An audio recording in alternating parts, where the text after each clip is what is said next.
नमस्कार शिक्षक मित्र हो. आपण निपुण महाराष्ट्र अंतर्गत अध्ययन स्थान निश्चितीसाठी पूरक कृती पाहत आहोत. मागील व्हिडिओमध्ये आपण पाहूया किमया स्वरचिन्हांची या मजेशीर खेळातून विविध स्वरचिन्हांची ओळख करून घेतलेली आहे. तर आज आपण एक मजेशीर लेखन खेळ घेणार आहोत. या खेळाचे नाव आहे नको ते काढा, हवे ते जोडा.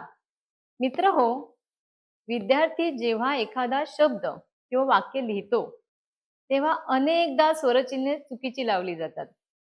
या चुकीच्या स्वरचिन्हामुळे शब्दाचा अर्थ बदलतो. उदाहरणार्थ बघा, मळा आणि माळा हे दोन्ही शब्द वेगळे आहेत. आपण ही चूक खेळाच्या माध्यमातून दुरुस्त करणार आहोत. चला तर सुरुवात करूया या नवीन कृतीला. आता आपण कृतीची अंमलबजावणी कशी करायची ते पाहूया. सुरुवातीला शिक्षक स्लाइडवर किंवा फळ्यावर वाक्य लिहितील.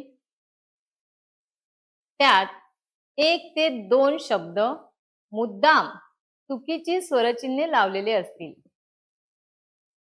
विद्यार्थ्यांनी चुकीचा शब्द ओळखून त्याला योग्य स्वरचिन्ह लावून पुन्हा लिहायचं आहे. योग्य शब्द लिहिल्यावर विद्यार्थ्याला संपूर्ण वाक्य लिहायला आणि मोठ्याने वाचायला सांगायचे आहे. अर्थातच योग्य उत्तर लिहिणाऱ्या मुलाचे वर्गासमोर कौतुक करायचे आहे. त्यामुळे त्याचा आत्मविश्वास वाढेल आणि अजून अभ्यास करायला त्याला हुरूप येईल.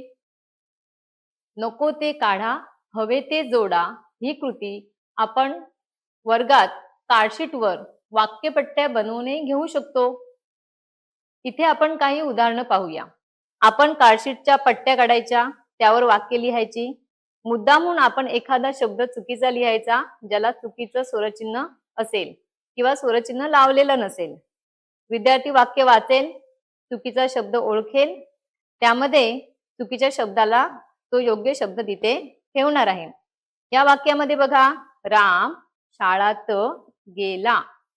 या वाक्यामध्ये मुलाला माहिती आहे की राम शाळेत गेला असं वाक्य पाहिजे. व शाळात हा शब्द चुकीचा आहे, त्याला आपण 2 या ठिकाणी योग्य आणि अयोग्य असे 2 शब्द दिलेले आहेत, शाळत आणि शाळेत. विद्यार्थी आता ह्या स्तरापर्यंत पोहोचलेला आहे, त्याला योग्य शब्द कोणता हे समजलेला आहे. तो बरोबर तो शब्द ते कार्ड उचलेल आणि त्या पट्टीवर ठेवेल, राम शाळेत गेला. अशा पद्धतीचं अजून एक वाक्य बघूया. दुसरं वाक्य आपण ठेवलेलं आहे समोर, त्याने दूध प्याले व खीर खाल्ली. विद्यार्थ्याच्या लक्षात आलेला आहे या वाक्यामध्ये खीर हा शब्द चुकीचा आहे आणि योग्य शब्द त्याला आपण दाखवणार आहोत. त्यापैकी बरोबर शब्द तो शोधेल आणि या ठिकाणी तो लावेल. वाक्य असं होईल, त्याने दूध प्याले व खीर खाल्ली.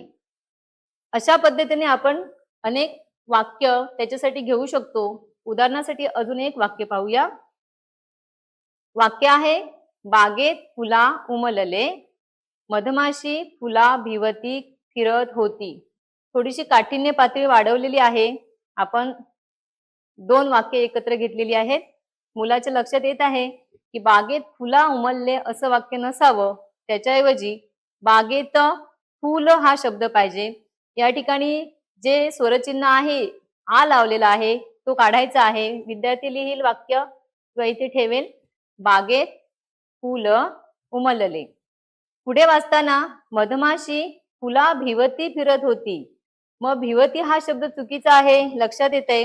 मग तो त्या ठिकाणी त्याला आपण 2 जर दाखवले, भुवती की भोवती, कोणता शब्द येईल तो बरोबर सांगेल की फुला भोवती हा शब्द येईल आणि असं आपलं वाक्य होईल, बागेत फूल उमलले, मधमाशी फुलाभोवती फिरत होती. अशा प्रकारचे खेळ घेतल्यामुळे मुलांचा हे कृतीशील सहभाग राहतो आणि मुलांना या कृतीशील खेळामध्ये भाग घ्यायला मजा येते. मित्र हो, हा खेळ आपण ह्या कार्डशीट वर घेऊ शकतो. त्याचबरोबर आपण वर्गामध्ये अगदी सहजच फळ्यावरती काही चुकीची स्वरचिन्ह लावलेली वाक्य लिहूनही घेऊ शकतो. उदाहरणार्थ बघा, आईने आमटा केली, बाळाने भाकरा खाल्ली. याच्यामध्ये चुकीचे शब्द आहेत आमटा, भाकरा. विद्यार्थी योग्य स्वरचिन्ह लावतील आणि हे योग्य बरोबर वाक्य ते फळ्यावर येऊनही लिहू शकतात. वाक्य असं होईल, आईने आमटी केली, बाळाने भाकरी खाल्ली. अजून एक वाक्य बघूया. गावात वृक्ष लावले, मुलांनी पाणी दिले. आता या ठिकाणी बऱ्याच वेळेला पाणी हा शब्द चुकीचा येतो. मग तो आपण मुलं दुरुस्त करून लिहितील की गावात वृक्ष लावले, मुलांनी पाणी दिले. शिक्षकांनी कृती दरम्यान विचारायचं आहे की कोणते स्वरचिन्ह लावल्यामुळे शब्द बरोबर येईल. मुले योग्य स्वरचिन्ह सांगतील. योग्य उत्तरास प्रोत्साहन द्यावे. मुलांना सांगावे की नीट वाचून चूक शोधायची आहे. नको ते स्वरचिन्ह काढायचे आणि हवे ते स्वरचिन्ह जोडायचे.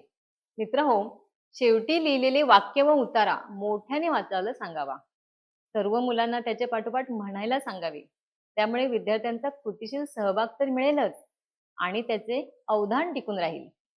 त्याचबरोबर ज्ञानाचे दृढीकरण तर होणारच.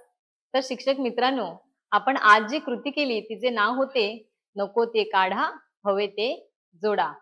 यात आपण चुकीचे स्वरचिन्ह काढले, योग्य स्वरचिन्ह लावले, वाक्याला योग्य अर्थ दिला. अशा प्रकारे या खेळातून विद्यार्थ्यांचा शुद्ध लेखनाचा सराव, लेखन कौशल्य आणि शुद्ध लेखनाची जाणीव वाढते. शिक्षक म्हणून आपण या खेळाला दर आठवड्याला जर 10 मिनिटं दिली तर नक्कीच मुलांचे लेखन कौशल्य अधिक सक्षम होईल. चला तर मग पुन्हा भेटूया एका नवीन व्हिडिओमध्ये. धन्यवाद.